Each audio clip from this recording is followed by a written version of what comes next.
저는 어린 시절 작고 마른 체형이었습니다.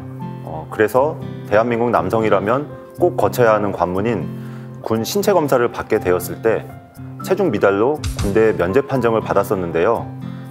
살을 찌워서 다시 도전하여 결국 군대를 가게 되었습니다. 왜인지는 모르겠는데 군대만큼은 꼭 다녀와야 된다는 생각이 있었습니다. 저는 의대를 나왔습니다. 의대를 간 대한민국 남성이 군대를 가게 되면 두 갈래의 길이 있습니다. 하나는 군대에서 의료직을 수행하는 군의관이고요. 또 하나는 지역 보건소로 파견을 나가게 되는 공중보건의료 군 생활을 보내게 되는데요. 저 같은 경우에는 군의관이 되었고 제가 군에 있은 시절에 해외 파병 지원을 받았었습니다. 그래서 제게 할당된 곳은 이라크였습니다. 저는 그곳에서 쉽게 겪을 수 없는 많은 경험을 하고 또 운명 같은 만남을 하게 되었는데요. 저도 외과 전문의를 막 따고 선배들처럼 예정된 수술을 하는 그런 삶을 꿈꿨습니다. 차려진 수술실에서 정해진 수술하는 거는 배움을 게을리하지 않고 열심히 노력하면 누구나 해낼 수 있는 일일 겁니다. 하지만 전시 상황에서는 어떤 상태의 환자가 오리라는 것을 전혀 예견할 수가 없었습니다. 하지만 제가 못한다고 발뺌을 할 수 있는 상황은 아니었습니다. 컨테이너에 임시로 만들어 놓은 많은 것이 갖춰지지 않은 수술장이었지만 거기서 수술을 할 수 없다면 처참한 상태의 환자는 옆 국가인 이란으로 이송되어 치료를 받아야 할 상황이었습니다. 그렇게 될 경우에 시기적절한 조치가 이루어지지 않기 때문에 그 환자의 생사는 누구도 장담할 수 없는 상황이 되어버리고 말이죠. 그래서 저는 손을 놓고 있을 수가 없어서 해보지 못한 것을 그곳에서 책으로 배워서 해보았습니다. 그때 책이나 자료도 열심히 찾았고요. 그거를 통해서 또 수술을 직접 하면서 손에 술기도 익혔고요. 그때만큼 진짜 정말 수술에 대해서 고민도 많이 하고 조언도 얻고 그다음에 다양하게 많은 수술을 공부할 수 있었던 적이 있었을까 생각이 됩니다. 그렇게 이라크에서 저는 이제 의사로서 성장을 하고 견문을 넓히는데 큰 경험을 했습니다. 거기서 미군이 저에게 준 책이 있습니다. 바로 요 응급 전쟁 수술, 이머전시 워 서저리라는 책인데요. 같은 책을 이제 2권이나 가지고 있을 만큼 저한테는 이제 굉장히 의미가 있는 책인데요. 그때 이제 외과 전문의를 따고 이제 이라크에 갔었을 때 충분히 저는 이제 지식이 있다고 알았는데 이 책을 읽고 저는 한 대 얻어맞은 느낌이었습니다. 저도 공부도 열심히 하고 배움도 게을리하지 않고 또 책을 등한시하는 그런 의사가 아닌데 내가 모르는 또 다른 세계가 있구나. 이 책을 통해서 제가 알게 된 그런 또 다른 세계가 우리가 일반적으로 많이 하는 암 같은 그런 수술을 하는 그런 질병이 아니고 생사를 오갈 수 있는 이런 다친 사람들 외상에 관한 내용이었습니다.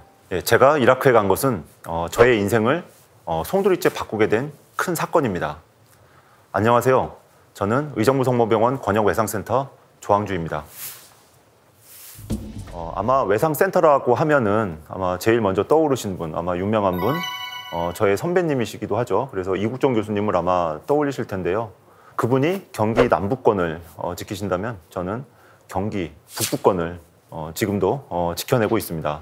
보통 저희 주말을 병원에 반납하고 이제 당직을 서는데요. 보통 이제 주말에 당직을 쓰는 이유가 좀 있습니다. 왜냐하면은 환자를 보는 것도 중요하지만 다른 일들도 굉장히 많은데 주말에 일을 해야지만 그런 평일에 근무하는 다른 분들하고 그런 밀려있는 외부 일까지 소화를 해낼 수가 있습니다. 저희가 주로 만나는 분들이 경기도 공무원, 그다음에 소방공무원, 그다음에 교육과 관련한 여러 외부 회의들이 많습니다. 그래서 여러 회의들 그리고 원 내에서도 여러 부서와도 협업회의, 그다음에 국군 그리고 미군 그런 협업과 교육 등이 주로 이제 평일에 이루어지기 때문이죠. 많게는 72시간 동안 이제 병원에 계속 있게 되는데요. 정말 많은 그런 생사를 오고 가는 일들이 눈앞에서 벌어집니다. 어쩔 때는 병원에 도착해서 수술실로 올라가다가 수술을 못 받고 심장이 멎어서 안타깝게 사망하시는 분들도 있고요.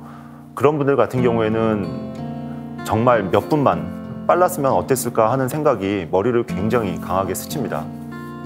특히 이제 주말에 일하다 보면은 일하시다가 이제 다치는 분들도 오시는데, 아니면은 새벽에 운송하시다가 이제 다치시는 분들도 보고, 그다음에 그런 분들의 가족들을 이제 설명하려고 만나게 되면은 그런 사연도 많고 정말 안쓰러운 경우가 굉장히 많습니다. 사실 이제 우리가 주말에도 24시간 이렇게 근무를 서고, 그다음에 환자를 받고 바로 이제 수술 들어갈 준비도 하는데, 우리는 이제 병원에서 이렇게 대기를 하고 있는데도 여러 가지 이유로 외상센터를 찾지 못해서 죽어가는 안타까운 경우가 많이 있습니다. 그런 안타까운 경우를 많이 없애려고 외상센터를 널리 잘 알리고 싶습니다. 여러분들은 그런 외상에 대해서 얼마나 아시나요? 대부분 이제 중증 외상은 그런 어떻게 판단을 할 때 6m 이상에서 건물에서 이제 사람이 떨어지거나, 아니면은 자동차, 오토바이, 중장비 이런 사고로 인해서 큰 부상을 입은 사람, 또는 총상, 우리나라에 많지는 않지만은, 그리고 목이나 아니면 몸통 같은데 자상, 이 칼에 찔린 걸 자상이라고 하잖아요. 그래서 자상을 입은 사람들이 이용할 수 있는 곳이라고 이제 알고 계실 텐데요. 저희가 이제 병원을 찾는 그런 환자들의 모습은 말로 표현할 수 없을 만큼 굉장히 참담합니다. 그런 모습 같은 거를 상상을 하실 수 있을까 모르겠습니다. 저희가 이제 일반적으로 보면은 머리가 다치면은, 아니면 머리가 많이 이제 어떤 수술이 필요하면은 신경외과를 가고, 배를 수술을 해야 되겠다 그러면 이제 외과로 가게 되겠죠. 그다음에 가슴을 다치거나 그러면은 이제 흉부외과를 보통 가게 되고요. 근데 높은 데서 떨어진 분이나 아니면은 자동차에 치이신 분, 이런 분들은 머리부터 발끝까지 다 다칠 수가 있거든요. 그런 분들은 저희 권역 외상센터로 와야 되죠. 왜냐하면은 가까운 병원에서는 이렇게 종합적으로 다 볼 수 있는 그런 시스템이 되어 있지 않습니다. 근데 처음부터 그런 중증 외상을 의심을 하지 않거나, 근데 의심은 가는데 그냥 약간 어떻게 보면 안이한 마음에 그냥 가까운 병원으로 가자고 생각을 하죠. 1분 1분이 굉장히 중요한데, 외상 환자 같은 경우에는 1분 수술이 늦어지면 생존율이 1%씩 떨어진다고 하면은 빨리 오면은 살 수 있는데, 안타깝게도 그런 적절한 조치를 제때에 취하지 않기 때문에 사망을 하게 되면은 저희는 억울한 죽음이라고 이제 표현을 하는데, 다른 분들도 아마 비슷할 거예요. 억울하잖아요. 왜냐하면 제대로 된 치료를 받았으면 살 수가 있는데, 통계에 따르면 우리나라 그 외상 환자가 구조 당시부터 적절한 조치를 받아서 외상센터를 바로 찾게 될 경우에 예방 가능 사망률, 그러니까 살릴 수 있었는데 억울하게 그 사망한 그런 죽음을 4%까지 줄일 수가 있습니다. 이론적으로. 근데 구조라든가 아니면은 그 구조가 잘 됐는데 가까운 일반 응급실로 갈 경우에 사망률이 한 30% 이상으로 이를 만큼 그 외상센터로 바로 온 거랑 굉장히 큰 편차가 보이는 것을 확인할 수가 있었습니다. 그리고 국내 사망률 순위가 1등이 암이죠. 다음이 심혈관, 그다음에 뇌혈관 질환인데, 그 다음 사망 순위가 4위죠. 4위가 바로 이제 외상입니다. 그 1, 2, 3등은 전 연령대에 따른 결과고요. 40대 이하, 소위 말하는 한창, 창창한 청년에 속하는 나이대, 그리고 열심히 일하는 노동자의 나이대로는 40세 이하에서는 사망률 1등이 외상입니다.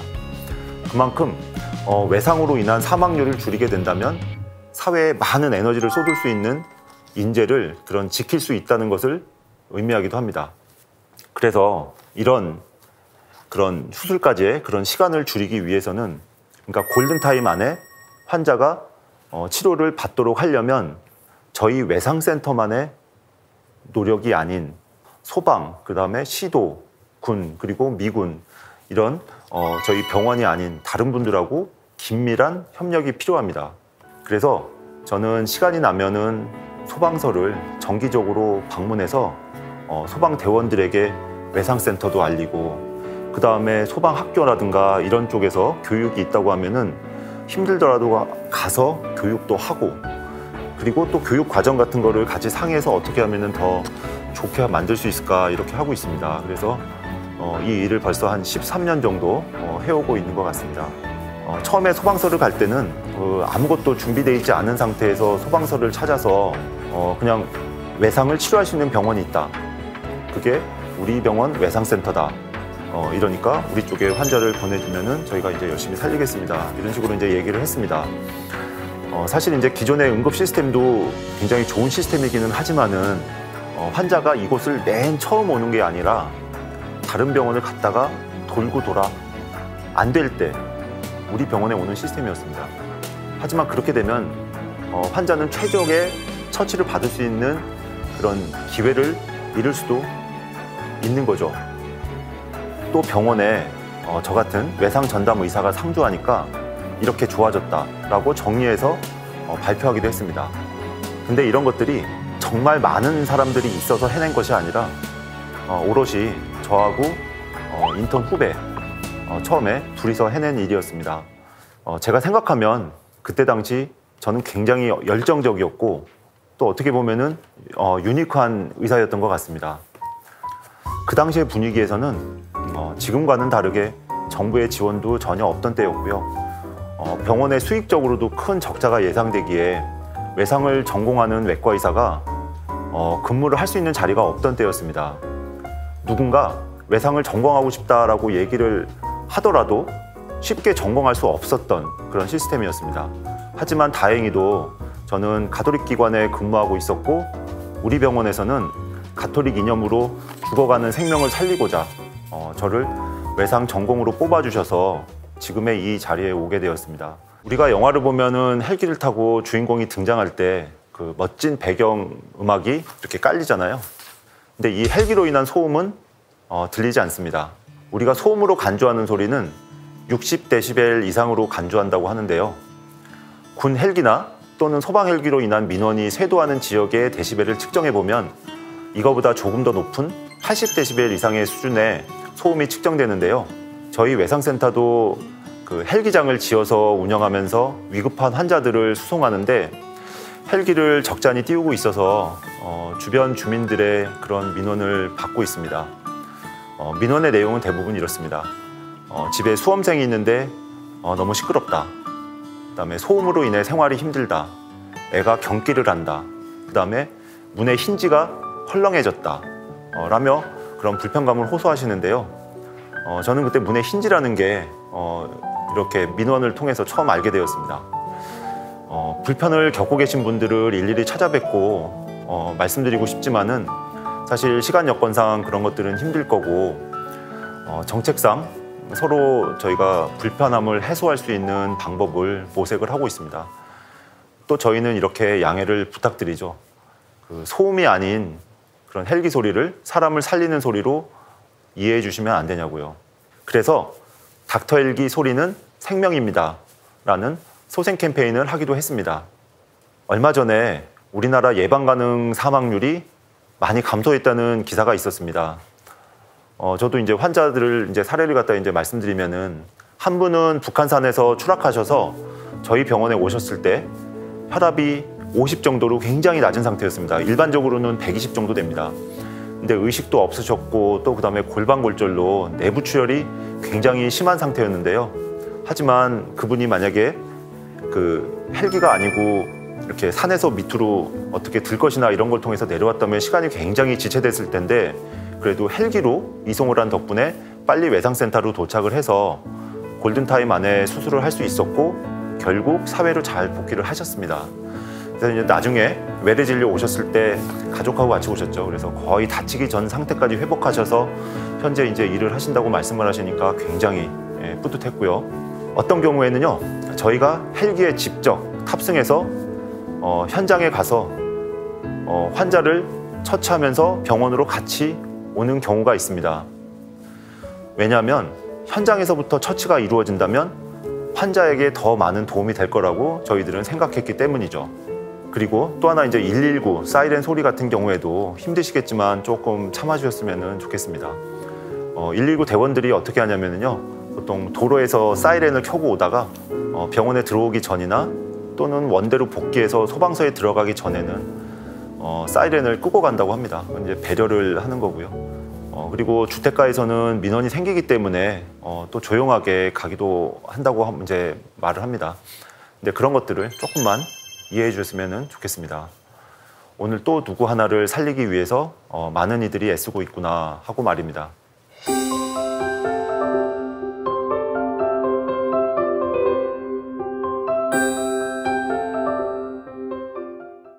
제가 지금 외상센터를 운영하는 만큼 중요하게 생각하는 것이 후학을 양성하는 겁니다.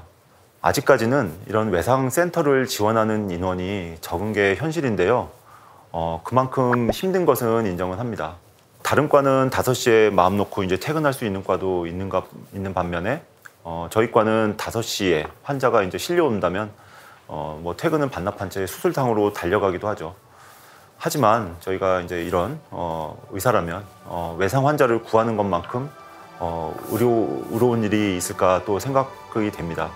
다른 과의 환자들과는 다르게 평소에는 굉장히 건강하던 환자이기 때문에 저희가 정말 실력을 갖추고 그 다음에 시스템을 잘 갖춰서 골든타임 안에 어디가 다쳤는지를 정확하게 파악하고 수술을 시행하면 환자는 살 수 있습니다. 생명을 잃을 수도 있었던 환자가 극적으로, 사회로, 가족으로 이렇게 복귀를 할 수가 있습니다. 생명 앞에 총각을 다투는 이 극한 상태의 환자를 이런 살려내는 일만큼 의로운 일이 없다고 저는 자부합니다. 저와 같이 이러한 보람을 느끼는 후배들이 늘어났으면 하는 바람입니다.